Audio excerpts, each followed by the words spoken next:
For this project, I chose to make an app for it. For Chindogu, for the theme, I opted to make a Chopstick Simulator app. I was given the idea for this app from a similar app that was for simulating drinking a beer. It it was for people that want to drink beer but can't, and it was again an unuseless product because most people won't use it, and it solves the problem, but not really. So I took inspiration from that of a chopstick simulator, and it was for people that want to use chopsticks but can't. So it would be on their phone. Obviously, click start, and there's some chopsticks that are apart.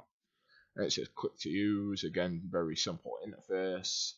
And then I used royalty-free images for the chopsticks as it was difficult to actually find some, so I opted for this.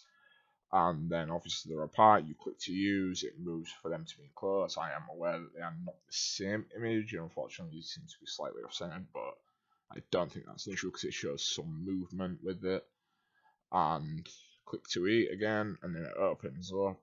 So you have the chopsticks opening and closing like someone's eating them, and then you click to use and it repeats. If I had time, I would have added some sound effects. So as you click, it makes a clacking noise as they're going together. Then you click to eat, and there's a slapping noise, and then that's it. And then you click this, and you go see your settings.